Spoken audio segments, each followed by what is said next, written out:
Good morning student. This is the lecture 2 of chapter 3 atoms and molecules. In the last chapter we have studied about the law of chemical combination, that is law of conservation of mass. Okay. Today we are going to study the second law of chemical combination, that is law of constant proportion. Okay. So what is this law of constant proportion? क्या होता है? A chemical compound always consists of the same elements. किसी भी chemical compound हमेशा same element से मिलकर बना होता है, combine together in same proportion by mass, और उनका जो प्रपोर्शन होता है बाय मास है ना, उनके मास का जो प्रपोर्शन होता है वो क्या होता है, सेम होता है, कांस्टेंट होता है। इसको समझते हैं हम लोग। जैसे कि वाटर है, वाटर का फॉर्मूला क्या होता है, H2O। ठीक है, वाटर आप कहीं से भी ले लो, फ्रांस, जर्मनी, यूरोप, एशिया, कोई भी कॉन्टिनेंट हो, वाटर का हमेशा फॉर्मूला क्या होगा, H2O ही रहेगा, है ना, चाहे शहर हो, गांव हो, H2O is the formula for the water. हमेशा H2O में हाइड्रोजन रहेगा और क्या रहेगा, ऑक्सीजन रहेगा, इसके अलावा कुछ भी नहीं रहेगा।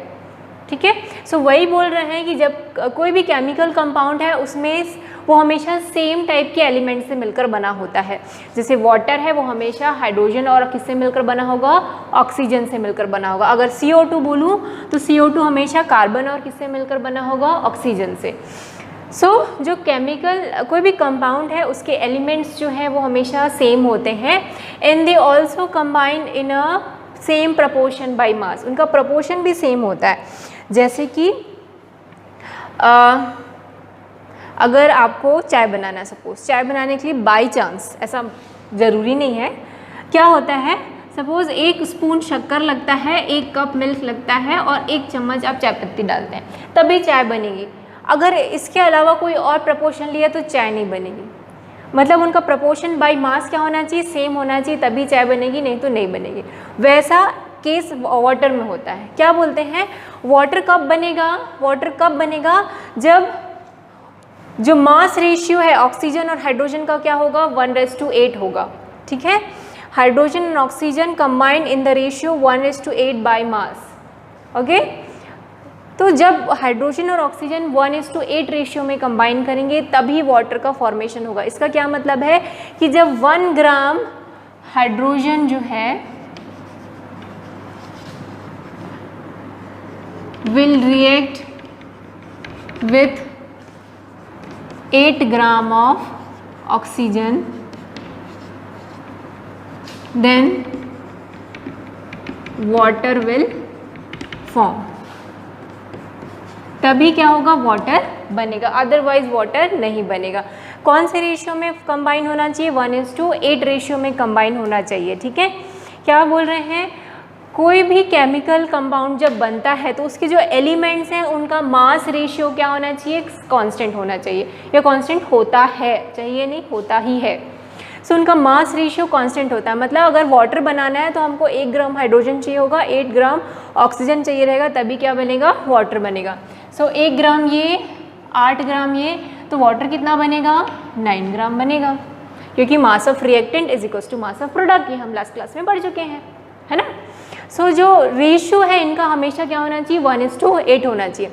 अब बाई चांस मेरे पास है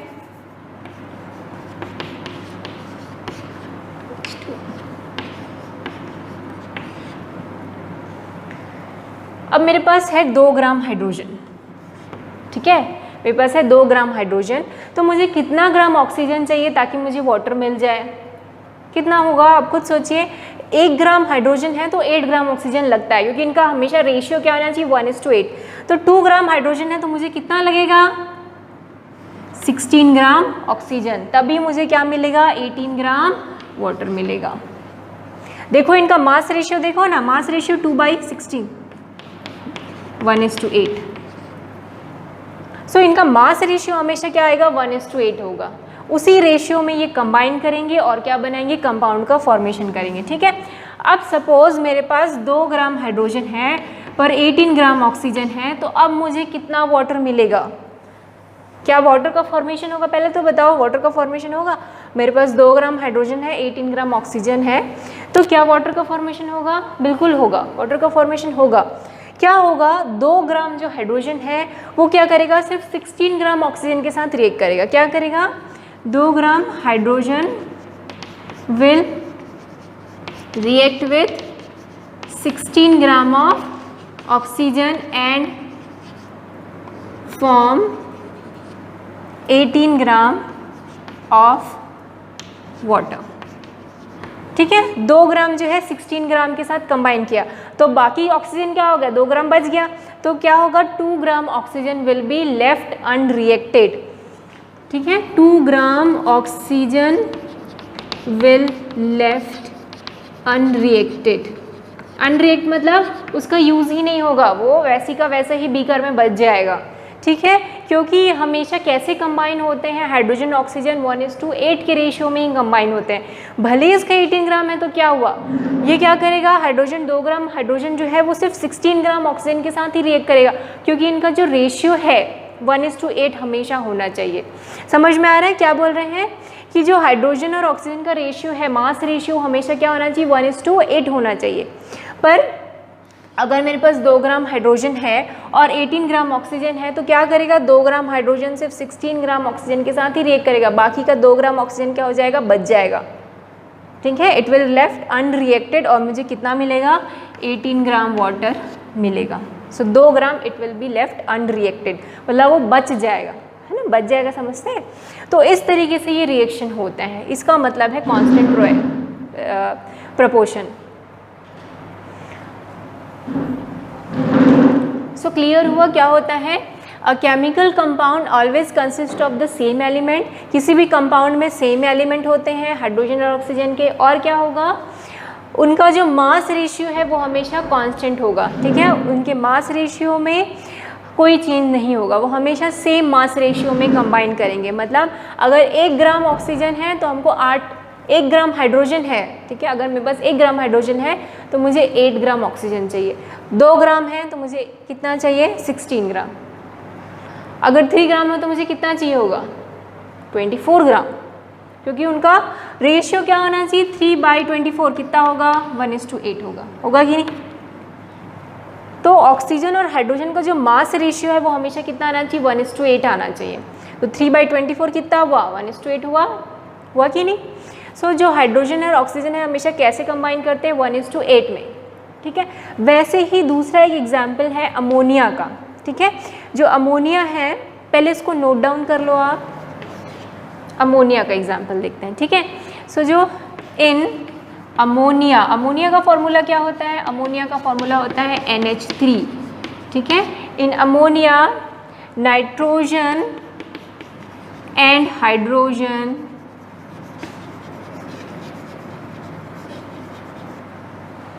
are always combined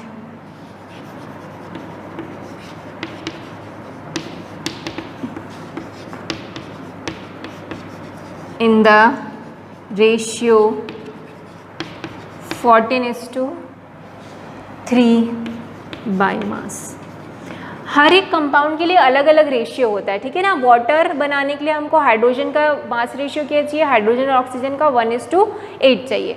1 gram hydrogen तो 8 ग्राम ऑक्सीजन, 2 ग्राम हाइड्रोजन तो 16 ग्राम ऑक्सीजन। ठीक है, 3 ग्राम है तो 24 ग्राम, 4 ग्राम होगा तो कितना होगा, 32 ग्राम। ठीक है, तो इस तरीके से उनका रेशियो हमेशा क्या होना चाहिए, 1:8। क्लियर हुआ। अब दूसरा हमने एग्जाम्पल लिया अमोनिया का। अमोनिया में हमेशा नाइट्रोजन और हाइड्रोजन ही रहेंगे। ठीक है, और उनका मास रेशियो क्या होगा, 14:3 होगा। मतलब अगर मैं 14 ग्राम नाइट्रोजन ले रही हूँ तो मुझे कितना ग्राम हाइड्रोजन चाहिए, 3 ग्राम हाइड्रोजन चाहिए। ओके, तभी अमोनिया का फॉर्मेशन होगा। इसको भी समझते हैं इसी तरीके से रिएक्शन लेके। ठीक है,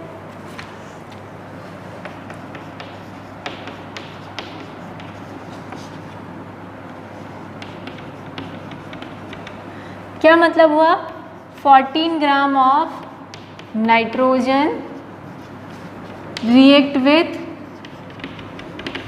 3 gram of hydrogen to form.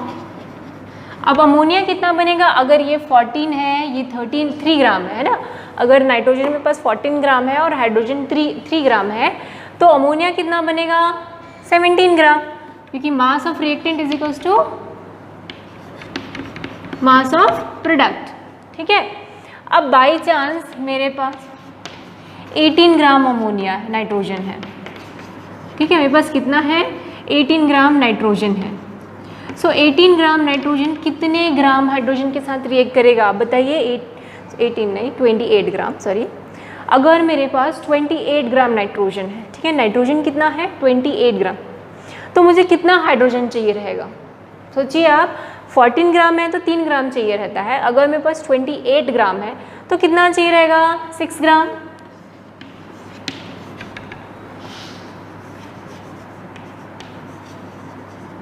तो कितना अमोनिया बनेगा टू फॉर्म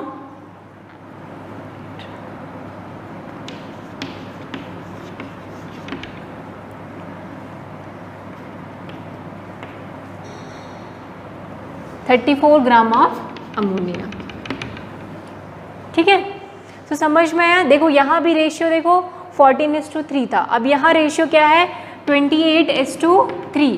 तो आप इसको डिवाइड 28:6, अब इसको आप डिवाइड कर दो 2 से,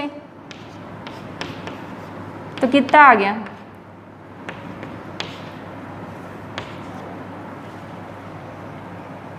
फोर्टीन इज टू 3 आ गया, है ना? तो हमेशा जो रेशियो होगा वो क्या होगा 14:3 होगा। क्लियर हुआ ये चीज़ कि जो हमेशा कांस्टेंट प्रोपोर्शन क्या बोलता है कि जो कंबाइंड, जब दो एलिमेंट कंबाइन होते हैं और क्या बनाते हैं कंपाउंड बनाते हैं, तो वो जो कंपाउंड है उसमें हमेशा सेम एलिमेंट्स होते हैं और उनका जो बाय मास उनका जो प्रपोर्शन है वो क्या होता है कांस्टेंट होता है, इसलिए हम इसको बोलते हैं कांस्टेंट प्रपोर्शन। जैसे अमोनिया के इसमें नाइट्रोजन और हाइड्रोजन का जो मास रेशियो होना चाहिए वो कितना होना चाहिए 14:3 का। वाटर के केस में क्या होना चाहिए हाइड्रोजन और ऑक्सीजन का मास 1:8 का होना चाहिए। ठीक है, तो उससे हमको क्या मिलेगा फाइनल कंपाउंड मिलता है। So this is the law of constant proportion. I hope it is clear. इसमें और देखते हैं अगला एग्जाम, इसी में मैं आपको क्वेश्चन पूछती हूँ, इसको थोड़ा ध्यान से देखेंगे। ठीक है, मेरे पास है 28 ग्राम ऑफ नाइट्रोजन, ठीक है, और मेरे पास है 8 ग्राम ऑफ हाइड्रोजन। ऐसा एग्जाम में आता है क्वेश्चन, है ना? अगर 28 ग्राम नाइट्रोजन है और 8 ग्राम ऑक्सीजन है तो कितना अमोनिया बनेगा, है ना? क्या है मेरे पास 28 ग्राम है नाइट्रोजन का, 8 ग्राम है हाइड्रोजन का, तो कितना बनेगा मेरे पास अमोनिया? अब सोचो 28 ग्राम जो है वो कितने ग्राम के साथ रिएक्ट करेगा 6 ग्राम के साथ ही रिएक्ट करेगा, क्योंकि उनका रेशियो हमेशा क्या होना चाहिए 14:3। सो क्या होगा 28 ग्राम of nitrogen react with 6 gram of hydrogen and form 34 gram of ammonia, और क्या होगा 2 ग्राम of hydrogen will left unreacted, और 2 ग्राम हाइड्रोजन क्या हो जाएगा बच जाएगा। ठीक है, 28 ग्राम नाइट्रोजन हमेशा 6 ग्राम ही 28 ग्राम ऑफ नाइट्रोजन हमेशा 6 ग्राम ऑफ हाइड्रोजन के साथ रिएक्ट करेगा, और बाकी का 2 ग्राम हाइड्रोजन क्या हो जाएगा बच जाएगा नीचे में, और हमको क्या मिलेगा 34 gram of ammonia. So clear हुआ क्या बोल रहे हैं? तो इस टाइप के क्वेश्चन आते हैं। आपको ये मास रेशियो पता होना चाहिए कि अमोनिया का मास रेशियो क्या है 14:3। 14 ग्राम ऑफ नाइट्रोजन जो है वो कितने ग्राम ऑफ हाइड्रोजन के साथ रिएक्ट करता है 3 ग्राम ऑफ हाइड्रोजन के साथ रिएक्ट करता है। सो 28 ग्राम कितने के साथ रिएक्ट करेगा 6 ग्राम के साथ, तो बाकी जो अमोनिया है वो बाकी जो हाइड्रोजन है वो क्या हो जाएगा बच जाएगा। ठीक है, सो अब हम लोग क्या करते हैं एक क्वेश्चन करते हैं। आपकी बुक का क्वेश्चन है क्वेश्चन नंबर 2, है ना? कल हमने क्वेश्चन नंबर 1 किया था लास्ट क्लास में, और अब हम कर रहे हैं क्वेश्चन नंबर 2। ओके, तो अपनी बुक ले लीजिए, मैं क्वेश्चन पढ़ रही हूँ।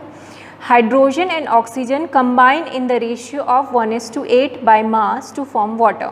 ठीक है, ये अभी हमने पढ़ा कि हाइड्रोजन और ऑक्सीजन कैसे कंबाइन करते हैं 1:8 रेशियो में by mass to form the water. ठीक है, what mass of oxygen gas would be required to react completely with 3 gram of hydrogen gas? अगर हमारे पास 3 ग्राम ऑफ हाइड्रोजन गैस है तो हमको कितना ऑक्सीजन गैस चाहिए रहेगा? ठीक है। क्या बोल रहे हैं, 1:8 में कंबाइन हो रहे हैं हाइड्रोजन और ऑक्सीजन और क्या फॉर्म कर रहे हैं, वाटर। और अगर हमारे पास 3 ग्राम हाइड्रोजन है तो हमको कितना ग्राम वो ऑक्सीजन चाहिए रहेगा, ठीक है। सो अगर हमने देखा इसको, क्वेश्चन लिखना आप है ना, क्वेश्चन लिख लेना आप बुक से निकाल के, मैं सीधा सॉल्यूशन लिख रही हूँ। तो क्या है, 1 gram of hydrogen, 1 gram of hydrogen react with 8 gram of oxygen to form water, है ना। 1:8 का रेशियो है, हाइड्रोजन और ऑक्सीजन के मास में कितने का रेशियो, 1:8 का। सो इसका मतलब क्या है, 1 ग्राम हाइड्रोजन जो है 8 ग्राम ऑक्सीजन के साथ रिएक्ट करता है और वाटर बनाता है। हमारे पास क्वेश्चन में क्या दिया है, हमारे पास क्या है, 3 ग्राम ऑफ हाइड्रोजन है, ठीक है। सो 3 ग्राम ऑफ हाइड्रोजन कितने ऑक्सीजन के साथ करेगा react, 3 gram of hydrogen requires, ठीक है। अगर हमारे पास 3 ग्राम है हाइड्रोजन तो कितना चाहिए रहेगा, ऑक्सीजन क्या चाहिए रहेगा, 3 × 8, 24 ग्राम ऑफ ऑक्सीजन। समझ में आया। 1 ग्राम जो है वो 8 ग्राम के साथ रिएक्ट करता है, सिंपल यूनिटरी प्रॉब्लम है ये। 1 ग्राम जो है 8 ग्राम के साथ रिएक्ट करता है तो 3 ग्राम कितने के साथ करेगा, 3 × 8, 24 ग्राम ऑक्सीजन। सो आंसर क्या लिखेंगे, 24 gram of oxygen is required to react completely with 3 gram of hydrogen. ठीक है, इतना क्लियर हुआ। क्या बोला क्वेश्चन में, क्वेश्चन में बोल रहा है कि जो हाइड्रोजन है ऑक्सीजन का जो रेशियो है 1:8 है, तो अगर मेरे पास 3 ग्राम हाइड्रोजन है तो मुझे कितना ग्राम ऑक्सीजन की ज़रूरत पड़ेगी to form water. Water form करने के लिए कितना ग्राम मुझे ऑक्सीजन चाहिए, मेरे पास पहले से क्या है 3 ग्राम ऑफ हाइड्रोजन। तो 1:8 का रेशियो, इससे हमको पता चलता है कि 1 ग्राम हाइड्रोजन जो है वो 8 ग्राम ऑक्सीजन के साथ कंबाइन करता है। तो अगर मेरे पास 3 ग्राम हाइड्रोजन है तो उसके लिए कितना चाहिए रहेगा, 3 × 8 मतलब 24 ग्राम ऑफ ऑक्सीजन चाहिए रहेंगे। सो फाइनल हमको आंसर लिखना ज़रूरी है। दिस इज़ दी आंसर कि 24 gram of oxygen is required to react completely with 3 gram of hydrogen. So इस टाइप के न्यूमेरिकल्स जो हैं क्वेश्चन आते हैं कि आपको कितना समझ में आया है ना। अगर मैं लॉ ऑफ कांस्टेंट प्रोपोर्शन बोलूँ तो आप रट्टा मार के लिख लेंगे, बट जब ऐसा क्वेश्चन आएगा सॉल्व करने के लिए तो थोड़ा सा दिमाग लगाना पड़ेगा, है ना। तो जनरली इस टाइप के क्वेश्चन ही एग्जाम में आते हैं, डेफिनेशंस कम, ये क्वेश्चन ज़्यादा आते हैं। ओके, तो ये था कांस्टेंट प्रोपोर्शन। अब इस कांस्टेंट प्रोपोर्शन को एक्सप्लेन करने के लिए एक जॉन डाल्टन करके एक साइंटिस्ट है और उन्होंने अपनी एटॉमिक थ्योरी दी, कुछ पोस्टुलेट्स दिए। ठीक है, अब उसको हम बोलते हैं डाल्टन्स एटॉमिक थ्योरी। ओके, ये एक थ्योरी है, इसका कोई भी एक्सपेरिमेंट नहीं किया गया है, सिंपल एक थ्योरी प्रेजेंट की है डाल्टन ने। ठीक है, जो डाल्टन थे वो बहुत ही इंटेलिजेंट थे, वो एक पुअर वीवर फैमिली में जन्म लिए थे, बट वो सिर्फ 12 साल की उम्र में वो टीचर बन गए थे। ठीक है, और उसके 7 साल बाद मतलब 19 साल की उम्र में वो क्या बन गए, एक प्रिंसिपल बन गए एक स्कूल के। उसके बाद फिर उन्होंने मैथमेटिक्स, फिज़िक्स, केमिस्ट्री सब पढ़ाना शुरू किया और फिर उन्होंने रिसर्च वर्क शुरू किया और उसके बाद उन्होंने अपनी एक एटॉमिक थ्योरी बनाई जिसको हम डाल्टन्स एटॉमिक थ्योरी के नाम से जानते हैं। ठीक है, बहुत इंपॉर्टेंट है उनके पोस्टुलेट्स। उनके टोटल 6 पोस्टुलेट्स हैं जिनमें से जो बहुत अच्छे से ये दोनों लॉ को क्या करते हैं, एक्सप्लेन करते हैं, लॉ ऑफ कंजर्वेशन ऑफ मास और लॉ ऑफ केमिकल कॉम्बिनेशन को। ठीक है, तो चलो हम लोग ये इस वीडियो का लास्ट टॉपिक पढ़ते हैं, Dalton's atomic theory. Okay, so let's study the postulates of Dalton atomic theory. उन्होंने टोटल 6 पोस्टुलेट्स दिए थे, मैंने अभी यहाँ पर 2 ही लिखे हैं। ठीक है, पहला क्या है, all matter is made up of very tiny particles called atoms. जितने भी मैटर हैं वो बहुत ही स्मॉल पार्टिकल से मिलकर बने हुए हैं, जिनको उन्होंने कहा एटम्स, है ना। इससे पहले भी मैंने आपको बताया था कि ग्रीक फिलोसोफर थे, उन्होंने इसका नाम एटम रखा था। तो डाल्टन ने भी उसी एटम को कंसिडर किया, उसी नाम को ही कंसिडर किया और बोला कि ठीक है, जितने भी मैटर हैं they are made up of very tiny particles called atoms. उसके बाद उन्होंने बोला कि एटम्स आर इंडिविजिबल पार्टिकल्स, आप एटम्स को और डिवाइड नहीं कर सकते, है ना। अगर कोई मैटर है तो ये जो एटम है इसको फिर से मैंने ये मैटर है, ठीक है, मैंने इसमें बहुत सारे इस तरीके से क्या है पार्टिकल्स हैं, तो मैंने इसको डिवाइड कर दिया। तो मैटर को मैंने डिवाइड किया, इतना डिवाइड किया कि मुझे फाइनली क्या मिल गया, एक एटम मिल गया। अब इस एटम को मैं फिर से डिवाइड नहीं कर सकती हूँ, ऐसा उन्होंने कहा, ठीक है। डाल्टन ने कहा कि उसको फिर से और ज़्यादा डिवाइड नहीं कर सकते, they are indivisible particle which cannot be created और destroyed in a chemical reaction. और किसी भी केमिकल रिएक्शन में ना ही कोई एटम डिस्ट्रॉय होता है और ना ही क्रिएट होता है, ठीक है। So this postulate is very much similar to the law of conservation of mass, ठीक है। क्या था law of conservation of mass? Mass cannot be created और destroyed in a chemical reaction. तो ये जो उनका ये वाला पोस्टुलेट था, this verifies the law of conservation of mass कि एटम ना ही क्रिएट होता है और ना ही डिस्ट्रॉय होता है। उसका एग्जाम्पल देखते हैं, बहुत सारे केमिकल रिएक्शन लिख सकते हैं, जैसे कैल्शियम कार्बोनेट, ठीक है, इसको आप हीट करोगे तो बनता है CaO + CO2, ठीक है। अब इस केमिकल रिएक्शन में देखो, कैल्शियम कितना है, इधर रिएक्टेंट साइड में एक, प्रोडक्ट साइड में भी एक ही कैल्शियम है। तो कैल्शियम क्या क्रिएट हुआ या डिस्ट्रॉय हुआ? क्या नहीं, इधर जितना कैल्शियम था इधर भी उतना ही कैल्शियम है। कार्बन इधर कितना है? एक, आप इधर देखो इधर भी कार्बन एक है। इधर ऑक्सीजन कितना है? 3, इधर देखो कितना है? 2 + 1 3। सो यहाँ पर कोई नया एटम आ गया क्या? नहीं, इधर भी कैल्शियम कार्बन ऑक्सीजन थे, उधर भी कैल्शियम कार्बन और ऑक्सीजन ही है। सो ना ही कोई एटम क्रिएट हुआ है और ना ही कोई एटम डिस्ट्रॉय हुआ है। जितना एटम रिएक्टेंट साइड में था उतने ही एटम प्रोडक्ट साइड में ही है। तो उनका बोलना यही था कि एटम्स जो है किसी भी केमिकल रिएक्शन में ना ही डिस्ट्रॉय होते हैं और ना ही क्रिएट होते हैं। Is it clear? अब थर्ड पॉइंट मैं पढ़ रही हूँ, आपकी स्क्रीन पे भी थर्ड पॉइंट दिख रहा होगा, आप उसको नोट डाउन करेंगे, ठीक है।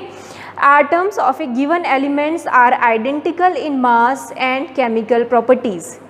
Atoms of a given element, कोई एक एलिमेंट है, ठीक है, उसके जो एटम्स हैं वो आइडेंटिकल होते हैं by mass and chemical properties, ठीक है। जैसे मेरे पास है गोल्ड, मैंने गोल्ड लिया रायपुर से और मैंने गोल्ड ले लिया दिल्ली से, तो कोई भी गोल्ड का एटम हो, ठीक है, इस गोल्ड का जो एटम है चाहे मैं कहीं से भी लूँ, गोल्ड मतलब AU, ठीक है, गोल्ड का एटम मैं कहीं से भी लूँ, ये जो गोल्ड के एटम्स हैं उनकी केमिकल प्रॉपर्टीज़ क्या होगी? सेम होगी, उनका मास सेम होगा, ठीक है।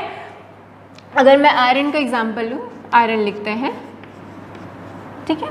सो अगर मैं आयरन यहाँ जो इंडिया में होता है आयरन झारखंड से आता है या फिर, है ना, तो वहाँ का अगर मैं आयरन लूँ तो उसका एटम, या कहीं फॉरेन में अगर हमने आयरन का ओर निकाला और उसका एटम, तो दोनों ही एटम का जो मास होगा ना वो 56U ही होगा, ठीक है। उनमें कोई चेंजेस नहीं होगा, इनकी केमिकल प्रॉपर्टी भी सेम होगी, इनमें रस्टिंग होगी, जो भी होती है ना केमिकल प्रॉपर्टीज़ आयरन की वो सेम होगी।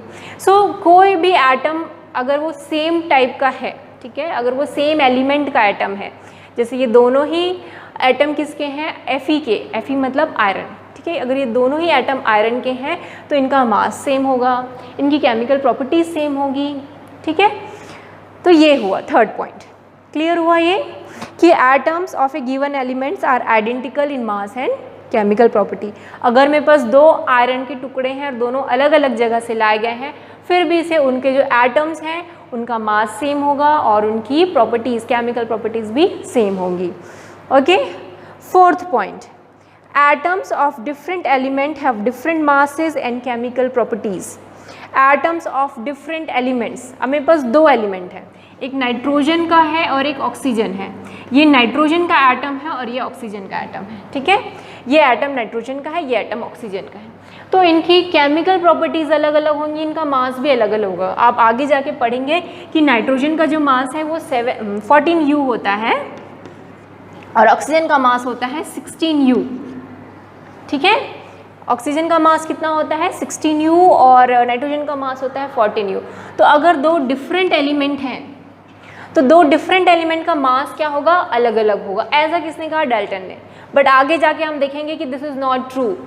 ओके, हम आगे जाके देखेंगे कि दो ऐसे एलिमेंट होंगे जिनका मास सेम होगा। ठीक है, आर्गन और कैल्शियम, आर्गन का भी मास 40 होता है, कैल्शियम का भी मास 40 होता है। ठीक है, पर डाल्टन ने क्या बोल दिया, डाल्टन ने बोल दिया कि नहीं, अगर दो डिफरेंट एलिमेंट हैं तो उनके एटम के मासेस भी अलग अलग होंगे और उनकी केमिकल प्रॉपर्टीज़ भी अलग अलग होगी। ठीक है, समझ में आ रहा है क्या हो रहा है। अगर सेम एलिमेंट के एटम है तो उनका मास सेम होगा, अगर डिफरेंट एलिमेंट के एटम है तो उनका मास डिफरेंट होगा। इतना समझ में आया? ठीक, क्लियर हो रहा है ना। सेम एलिमेंट है तो मास सेम है, केमिकल प्रॉपर्टी सेम है। अगर डिफरेंट एलिमेंट्स हैं और उनके एटम्स हैं तो उनका मास भी अलग अलग है, उनके केमिकल प्रॉपर्टीज़ भी अलग अलग हैं। जैसे एग्जाम्पल था ये। ओके, अब हम पढ़ेंगे next point, 5th point, atoms combine in the ratio of small whole number to form compounds. Atoms जो है बहुत ही स्मॉल होल नंबर में एक दूसरे से कंबाइन होते हैं और क्या बनाते हैं, कंपाउंड बनाते हैं। जैसे कि H2O, यहाँ पर देखो वो लोग उनका होल नंबर किस रेशियो में कंबाइन हो रहे हैं, 2:1 रेशियो में। एटम्स का बोल रही हूँ ना, मास का रेशियो नहीं है। यहाँ बोल रहे हैं स्मॉल होल नंबर में कंबाइन हो रहे हैं। यहाँ पर 2 हाइड्रोजन 1 ऑक्सीजन, CO2। यहाँ भी आप देखोगे स्मॉल होल नंबर में कंबाइन हो रहे हैं, कार्बन 1 एटम है और ऑक्सीजन के 2 एटम हैं। तो बोल रहे हैं कि जो एटम्स हैं वो स्मॉल रेशियो में कंबाइन होते हैं, स्मॉल होल नंबर में कंबाइन होते हैं और हमेशा होल नंबर होगा, है ना। ऐसा कभी आप कोई फॉर्मूला नहीं देखोगे H2.5O, HCU 2.5O 1.5, ऐसा कभी भी फॉर्मूला नहीं होता है। हमेशा वो होल नंबर में ही कंबाइन होते हैं। जो एटम्स होते हैं वो कैसे कंबाइन होते हैं, होल नंबर में कंबाइंस होते हैं और क्या बनाते हैं, कंपाउंड बनाते हैं। जैसे यहाँ पर 2 एटम हाइड्रोजन का और 1 एटम ऑक्सीजन का, यहाँ पर 1 एटम ऑक्सीजन का और 1 एटम कार्बन का और 2 एटम ऑक्सीजन के। NO2 देख लो, SO3 देख लो। ठीक है, तो स्मॉल होल नंबर में ही क्या हो रहे हैं, कंबाइन हो रहे हैं और कंपाउंड बना रहे हैं। ठीक, इतना समझ में आया।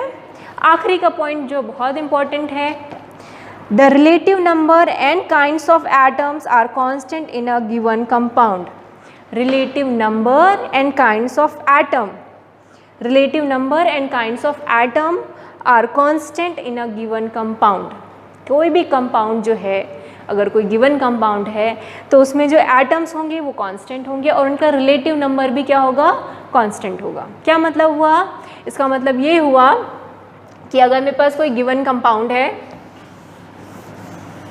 CO2 एक मेरे पास गिवन कंपाउंड है, तो ये CO2 दुनिया के किसी भी कोने में हो, इसके जो एटम है कार्बन और ऑक्सीजन वो कांस्टेंट होंगे, कार्बन होगा और ऑक्सीजन होगा CO2 में। और क्या बोल रहे हैं, उनका रिलेटिव नंबर भी कांस्टेंट होता है। रिलेटिव नंबर मतलब 1 कार्बन है और 2 ऑक्सीजन है। ठीक है, इसमें रिलेटिव नंबर क्या है, 1 कार्बन 2 ऑक्सीजन। तो ये जो रिलेटिव नंबर है वो भी हमेशा कांस्टेंट रहेगा। आप दुनिया के किसी भी कोने से कार्बन डाइऑक्साइड का सैंपल ले आओ, उस सैंपल में हमेशा कार्बन का 1 एटम और ऑक्सीजन के 2 ही एटम होंगे। ठीक है, अब दुनिया के किसी भी कोने से वाटर ले आओ, वाटर में हाइड्रोजन का 2 एटम और ऑक्सीजन के 1 ही एटम होंगे। सो रिलेटिव नंबर उनका जो है कांस्टेंट रहता है और एलिमेंट्स जो हैं, एटम्स जो हैं वो भी कांस्टेंट रहते हैं। हाइड्रोजन और ऑक्सीजन ही होगा, उसके अलावा और कुछ नहीं होगा वाटर में। ठीक है, कार्बन डाइऑक्साइड में कार्बन और ऑक्सीजन के ही एटम होंगे, उसके अलावा कुछ भी नहीं होगा कार्बन डाइऑक्साइड में। सो एटम्स कांस्टेंट रहते हैं और उनके रिलेटिव नंबर भी क्या होते हैं, कांस्टेंट। तो ये वाला आपको जो पोस्टुलेट से किसकी याद दिला रहा है, कौन से लॉ की याद दिला रहा है, लॉ ऑफ कांस्टेंट प्रपोर्शन की। कांस्टेंट प्रपोर्शन भी तो यही बोलता था, है ना, कि किसी गिवन कंपाउंड में जो एलिमेंट्स हैं वो भी कांस्टेंट होते हैं, उनका मास रेशियो भी क्या होता है, कांस्टेंट होता है। उसी को डाल्टन ने अलग तरीके से बोला। उसको क्या बोला कि जो एटम्स होते हैं किसी भी कंपाउंड में, गिवन कंपाउंड में, वो कांस्टेंट होते हैं और उनका रिलेटिव नंबर भी कांस्टेंट होता है, ऐसा डाल्टन ने कहा। ठीक है, तो this is very much similar to the law of constant proportion. ठीक है, तो जो 6th लॉ है it is similar to the law of constant proportion, और जो 2nd लॉ था ये जो सेकेंड पोस्टुलेट्स था, it is similar to the law of conservation of mass. Clear हुआ? So this is the Dalton's atomic theory. 6 point है, exam में आते हैं कि right the Dalton's postulates of atomic theory या डाल्टन्स एटॉमिक थ्योरी। तो इस टाइप के क्वेश्चन को सिंपल थ्योरी क्वेश्चन ही आते हैं बुक से, तो ये याद करेंगे। ठीक है, क्वेश्चन कैसे आएगा? Write down the postulates of Dalton's atomic theory. 3 number में भी आ सकता है, 5 नंबर में भी आ सकता है। ठीक है, तो आपको लर्न करना है ये postulates. I hope it is clear कि क्या क्या बोला था डाल्टन ने। फिर से एक बार रिवाइज कर लेते हैं। मैटर बहुत ही छोटे पार्टिकल से मिलकर बना होता है जिसको एटम कहते हैं। एटम जो है इनडिविजिबल है, उसको आप डिवाइड नहीं कर सकते हैं। And which cannot be created not destroyed in a chemical reaction. ना ही वो क्रिएट हो सकता है, ना ही डिस्ट्रॉय हो सकता है किसी भी केमिकल रिएक्शन में। अगर मेरे पास सेम एलिमेंट्स का एटम है तो उनका मास और केमिकल प्रॉपर्टीज़ क्या होगा? सेम होगा। जैसे अगर मेरे पास ऑक्सीजन है, ठीक है, इस कंटेनर में भी ऑक्सीजन है, इस कंटेनर में भी ऑक्सीजन है, तो दोनों कंटेनर में जो ऑक्सीजन है उनके एटम का मास सेम होगा, उनकी केमिकल प्रॉपर्टीज़ भी सेम होगी। पर अगर मेरे पास 2 डिफरेंट एलिमेंट्स हैं तो उनके एटम का मास भी अलग होगा, केमिकल प्रॉपर्टीज़ भी अलग होगी। ठीक है, और उन्होंने बोला कि एटम्स जो हैं वो स्मॉल होल नंबर्स में कंबाइन होते हैं और किसी भी गिवन कंपाउंड में एटम्स जो होंगे वो कांस्टेंट होंगे और उनका रिलेटिव नंबर भी कांस्टेंट होगा। ठीक है, तो ये 6 पोस्टुलेट्स से। I hope it is clear to everybody. ठीक है, अब अगला जो टॉपिक होगा उसमें हम बहुत इंटरेस्टिंग टॉपिक पढ़ने वाले हैं एटम्स के बारे में, और एटम्स का किस तरीके से हम डिफरेंट एटम्स को हम उसको क्या सिंबल्स हैं। ठीक है, हर एक एटम्स को कुछ सिंबल्स दिए गए हुए हैं। जैसे सोडियम को Na बोलते हैं, पोटेशियम को K है सिंबल, पोटेशियम है बोलते हैं क्या है? पोटेशियम, पर सिंबल क्या है?